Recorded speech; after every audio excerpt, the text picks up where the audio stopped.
no tiene comunión con el Señor, porque la comunión con Dios de tu casa sale hacia la iglesia.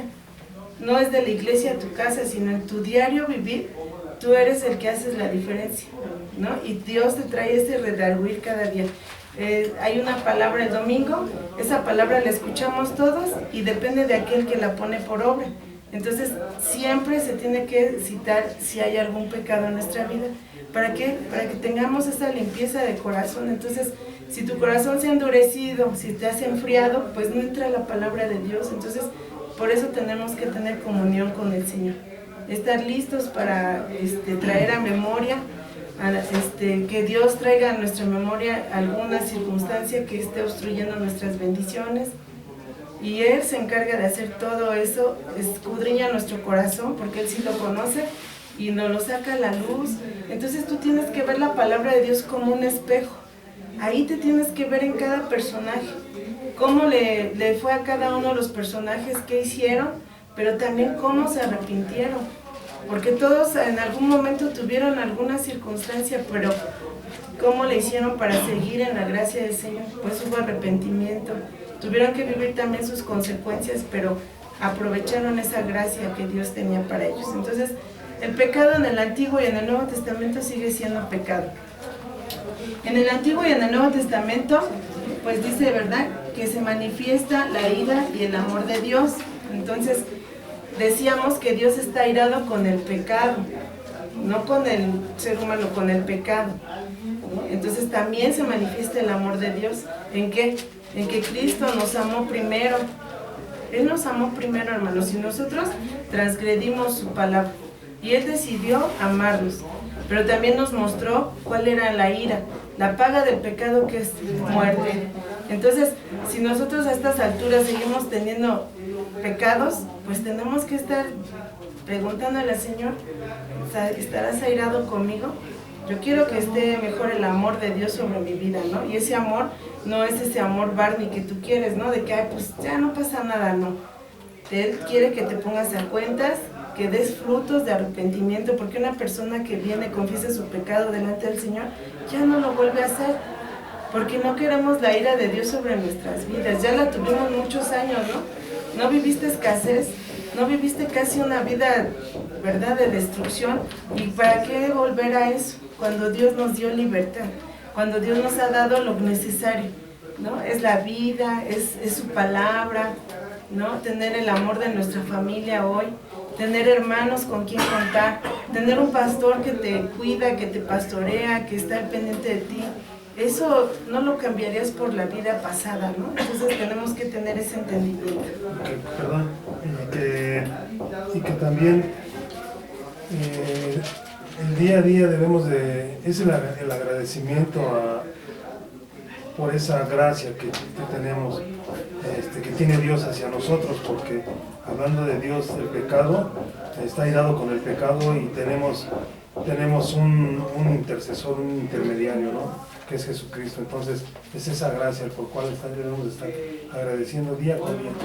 Y qué bendición, ¿no?, que ahora tenemos nuestro abogado, que Él intercede. Imagínense esa gran bendición, hermanos, que Él intercede ante nuestro Padre Celestial por nosotros. O sea, Él, no me puedo ni imaginar qué dice el Señor ante nosotros. Y lo que sí te puedo decir es que si a ti te desilusiona la falla de un hermano, de uno de tus hijos, de tu esposo, de tu esposa, tus mismas fallas te desilusionan, te hacen sentir mal, imagínate, el primer quebrantado es Jesús, porque Él es el que pagó, es el que dio toda su sangre por nosotros en la cruz. Entonces tienes que ver ese amor, ¿no?, que tiene Él, y esa intercesión que hace ante el Padre, y tener más cuidado de nuestro testimonio, más cuidado de nuestra manera de vivir. Se va rompiendo el molde, hermanos, cada día. Por eso estamos aprendiendo aquí. Por eso cada día venimos con hambre y sed del Señor, porque queremos llegar a la meta, ¿no? Estar en esa morada. Imagínate que se abra el cielo y que puedas ver realmente a tus seres queridos que se adelantaron. Y más allá, el primero que te reciba, el Señor Jesucristo o el Padre Celestial, y que te empiece a enseñar cómo fuiste creado, por qué nos dio este color de piel, por qué nos hizo bajitos, gorditos. Bueno, lo gordito ya es uno, ¿no? Uno es que no come, pero bueno, porque nos hizo a su imagen y semejanza, y que nos diga cuál fue la imagen y semejanza de Dios, perfecta, llena de conocimiento, y nosotros fuimos los que fuimos echando a perder eso en el camino, pero llegó Cristo, nos salvó y nos dio la oportunidad de volver a enderezar esa imagen de Dios. Entonces eso es algo muy valioso. Dice también que encontramos que la gracia y la fe son necesarias para ser salvos, y también la fe es la única manera en que podemos agradar a Dios. Y entonces imagínense cuando el Señor dijo, mas el justo por la fe vivirá. O sea, necesitamos la fe. ¿Qué poder es el que te da la vida? La fe. El justo por la fe vivirá. Entonces el que no tiene fe, pues no vive. Tú lo ves afanado, lo ves sacando, empeñando, robando, haciendo cosas porque no tiene fe. Entonces nosotros por fe vivimos, andamos, ¿no? Y más el justo por la fe vivirá. Lo que te da vida es fe. ¿Fe en qué? En la palabra de Dios. Bueno, el Antiguo Testamento es la revelación que Dios hizo de sí mismo como el soberano creador y gobernador que sostiene el universo, quien escogió a Israel como su pueblo del pacto a través del cual Él iba a completar su plan de redención por medio del Mesías, con el propósito de traer la restauración de la relación, la comunión entre Dios y el hombre, la cual había sido rota por causa ¿de qué? Del pecado. Vamos a ver los libros de la Torá. Ya vimos que son 5, que también se llama el Pentateuco. Entonces quiero que me acompañes a leer el primer versículo de Génesis. Génesis 1:1. ¿Qué dice? Nada más vamos a leer el primer rengloncito.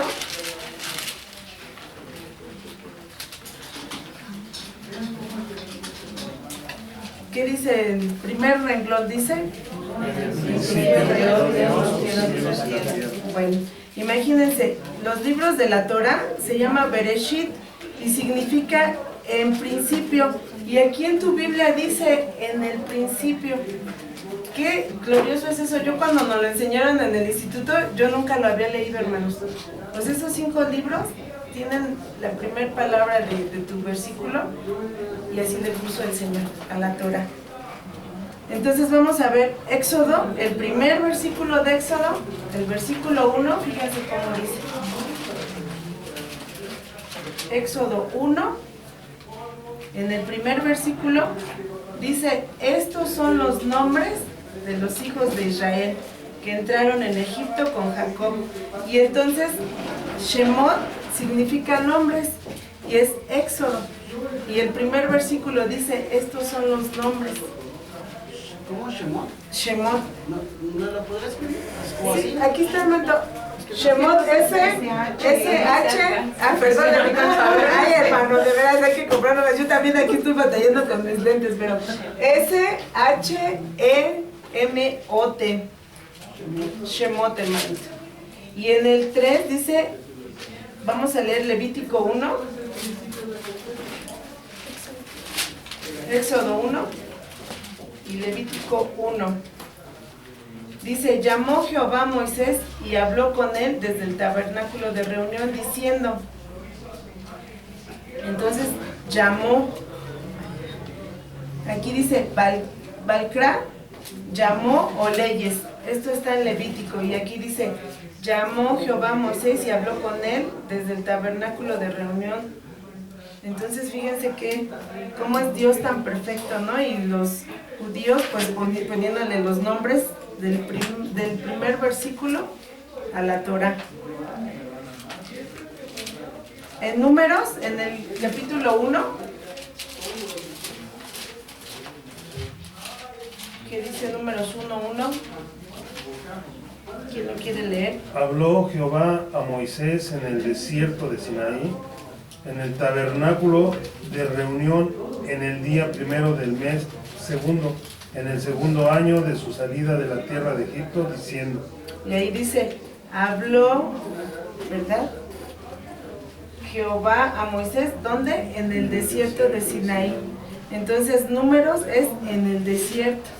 Entonces ya desde el principio el Señor te está marcando qué vas a aprender en ese libro, ¿Qué va a hablar el Señor en el libro? Y Deuteronomio 1,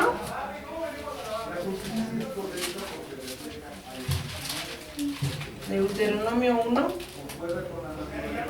es de Barim, que son palabras, y dice, estas son las palabras que habló Moisés a todo Israel, a este lado del Jordán. Entonces, Deuteronomio es de Barim y son palabras. Esos son los significados de cada libro de la Torá. Bereshit, en principio, que es Génesis. Shemot, nombres. Éxodo. Balcá, llamó leyes. Levítico. Bemidbar, en el desierto, números. Devarim, palabras, y es en Deuteronomio. Estas de todos modos se las vamos a pasar esta semanita. De todos modos, si quieren apuntar, esos son para su repaso. A su vez, cada uno de estos libros se subdivide en secciones más pequeñas conocidas como parashot, que es el plural de parashá, que significa sección. Entonces, están divididos también cada libro en secciones. Y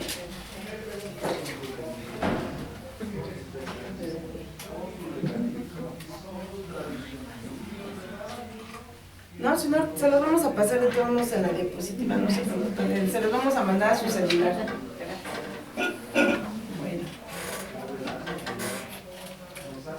Aquí vemos cómo Dios también dice que se documenta la historia del pueblo elegido por Dios de entre todas las naciones, y el único pueblo y cultura que ha sobrevivido durante muchas generaciones a pesar de las guerras y persecuciones es el pueblo de Israel hasta el día de hoy. Vamos a ver Primera de Pedro 2:9. ¿Quién quiere leer Salmo 135:4? Primera de Pedro 2:9 y el Salmo 135:4.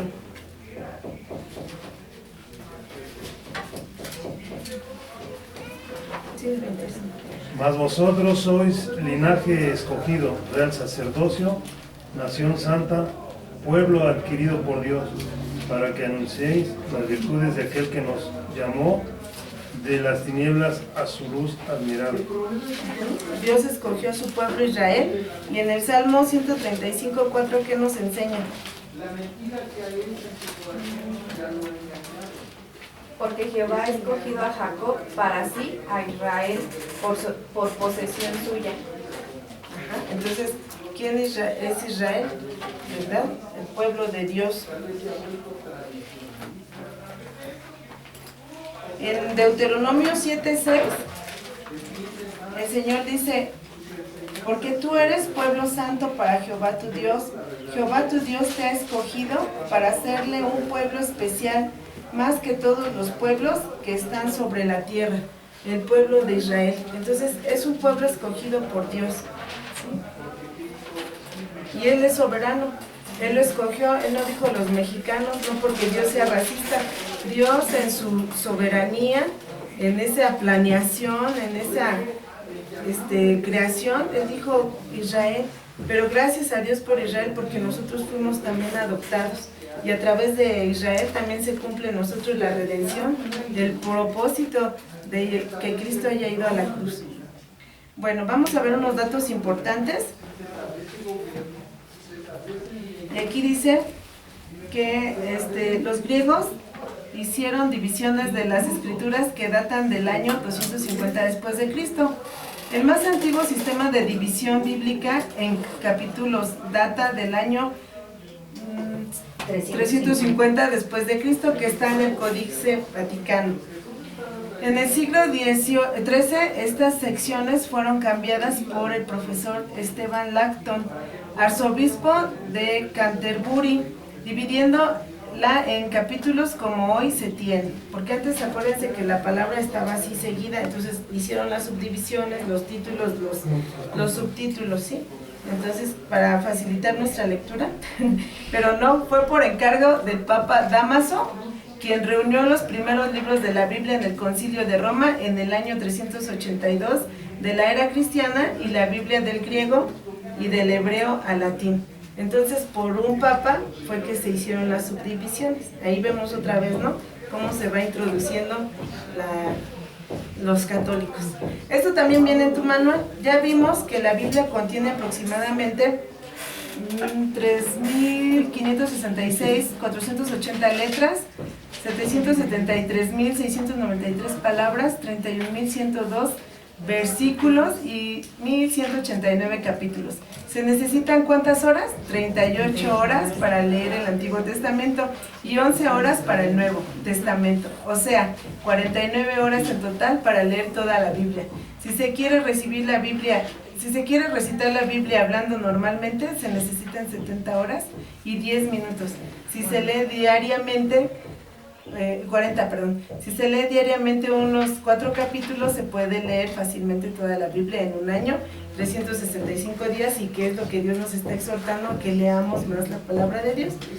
Entonces, el Antiguo Testamento fue escrito por 30 autores diferentes en un periodo de más de 1000 años. Fue escrito principalmente en hebreo, con pequeñas porciones en arameo, y lo vemos en el libro de Esdras, por ejemplo, el capítulo 4, versículo 8, ¿alguien lo quiere leer? Para que veas que dice que estaba escrito en este libro.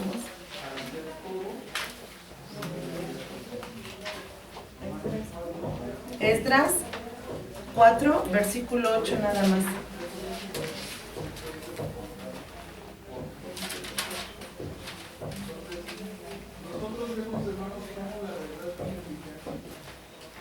Dice Reum, Cambiser y Sisani, secretario, escribieron una carta contra Jerusalén al rey Artajerjes. Y vamos a leer Daniel 2:4.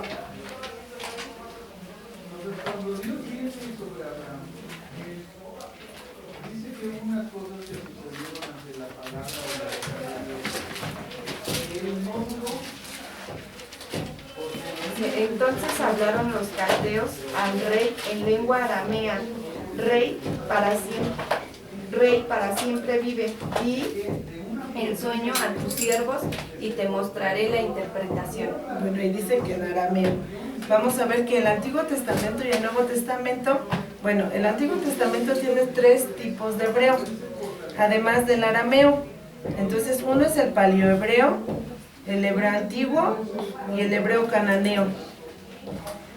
En el hebreo arameo está en la época de Esdras y Nehemías. Entonces, cuando leamos el libro de Esdras y el libro de Nehemías, vamos a recordar que están escritas en hebreo arameo, que es lo que leyó mi hermanita.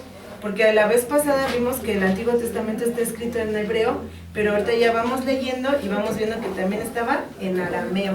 ¿Sí? Entonces alguien te va a decir, no, pero también tenía arameo, porque no falta quien por ahí te va a decir. Entonces, hebreo y arameo, el libro de Esdras y de Nehemías. El hebreo masorético está en el año 250 después de Cristo. Así está en los tipos de hebreo en el Antiguo Testamento. En el Nuevo Testamento hay 3 tipos de griego, que es lo que nos dice mi pastor, ¿no? El griego ático, el griego jónico y el griego ptolomaico. Entonces, en la antigüedad había 7 tipos de dialectos griegos. Entonces, recordemos, hermanos, que como les decía, es como aquí en México también se habla el maya, el otomí, el mije. Entonces, el griego también tenía dialectos. Entonces, ¿qué es el énfasis de nuestras traducciones? Que fueron traducidas en idiomas, varios idiomas. Entonces, por eso puede haber algún error de un punto de una coma, pero por eso hubo los escribas, ¿no? Los masoretas. Por eso hoy están los que revisan las traducciones. Gracias a Dios que hay hombres que dedican su vida para que la palabra de Dios te siga llegando hasta el día de hoy con esa corrección y con esa apegado a lo que Dios quiso dejarlo, ¿no? Y bueno, imagínense, hermanos, que así se escribía. Entonces alguien me quiere formar una palabra, un versículo con estos simbolismos. Entonces aquí tenemos las letras.